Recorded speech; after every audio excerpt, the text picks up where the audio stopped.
In the last video we reached to this point. Now this term can be written as sum over I mi ri double dot. This is mi in the subscript, okay, and we have partial ri over partial qj, which is equal to, now we have, I will bring the summation sign inside, okay. So this is sum over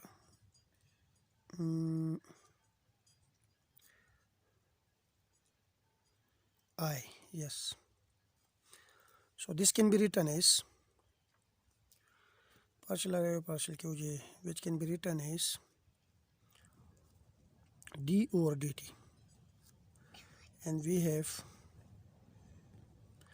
partial over partial q dot j,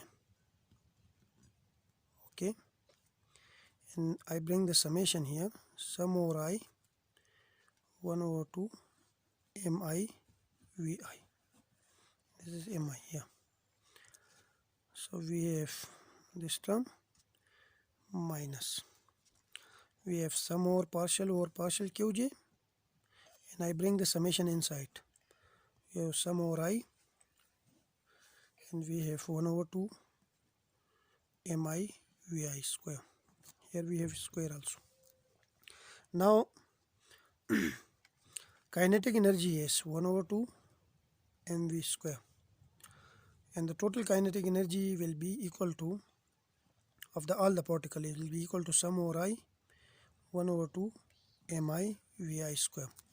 So this term can be written as sum over I mi ri double dot, and to partial ri over partial qj will be equal to d over dt, and we have partial over partial q dot j, and this term is t, minus partial over partial qj, and this term is t.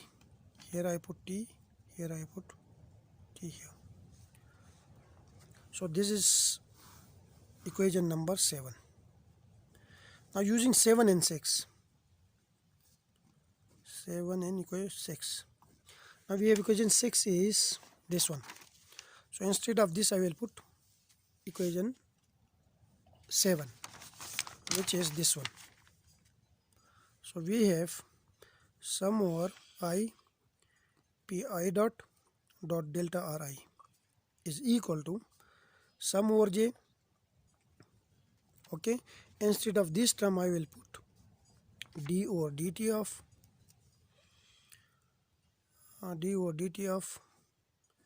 partial t over partial q dot j.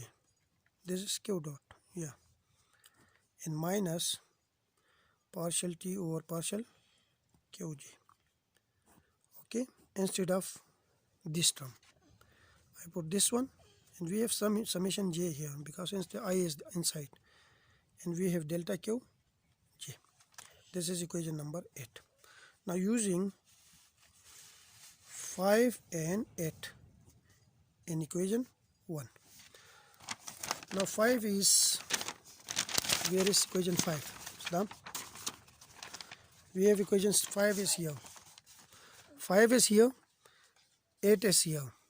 Using 5 and 8 in equation 1 in this equation. So instead of this I will put this one, instead of this I will put this one, and instead of this I will put this one. So the final expression is, we have sum over j qj, and we have delta qj, okay, and we have minus sum over j d over dt of partial t over partial q dot j minus partial t over partial qj, and we have delta qj equals to 0. Now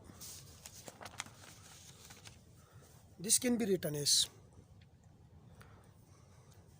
sum over j, we have qj, and minus we have this term d over dt of partial t over partial q dot j minus partial T over partial Qj, and we have delta Qj equal to 0.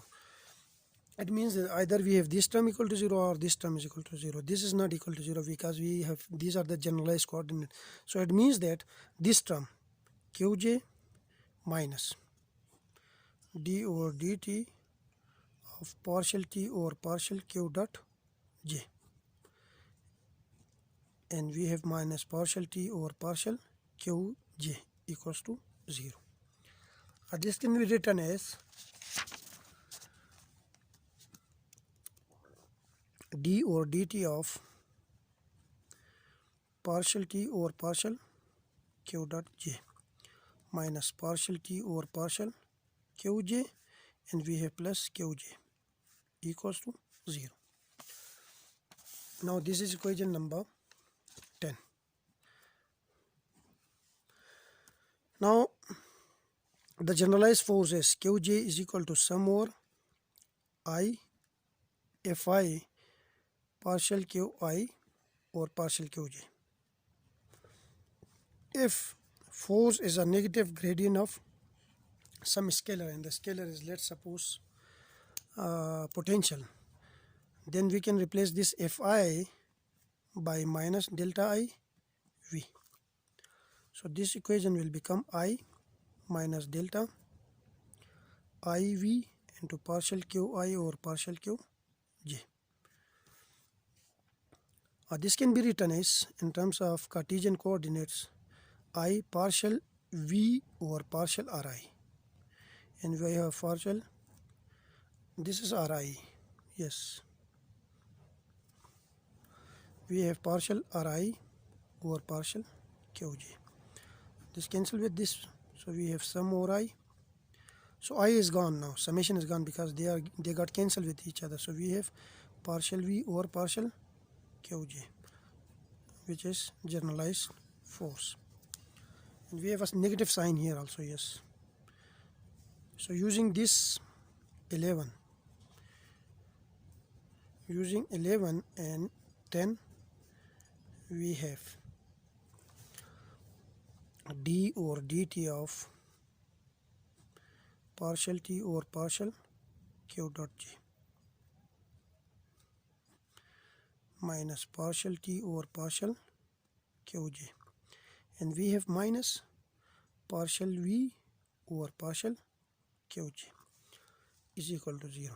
Normally potential is always a function of position r. It is independent of velocity, time, etc. So we have d over dt of, we can write it as like this, partial over partial Q dot j. This is differentiation with respect to generalized velocity. We have t minus v. If I apply this on this one, we get this one, and if I apply this on this one, we get partial v over partial Q dot j, partial v over partial Q dot j, which is equal to 0 because velocity is not a function of velocity, it's just a function of position. And we have minus, and this term, if I sum this term, we get partial over partial Qj, and we have t plus v, which is equal to 0.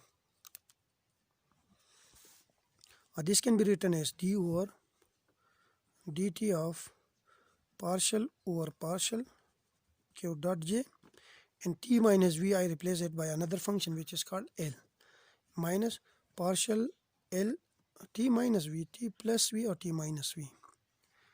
I think this is, let me check it. Yeah, this is t minus v. Yes, it's t minus. So we have minus Qj, this is minus, okay. So if we have another minus, then this will become plus. So here I have this, and here we have this. If I take t minus common, we have minus v. Yes, partial L over partial Qj is equal to 0.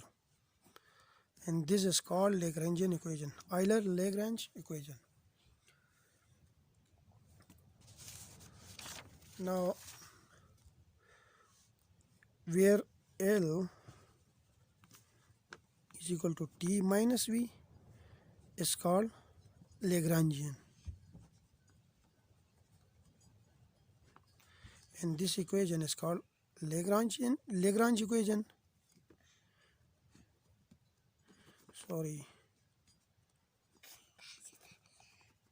Or Euler-Lagrange equation.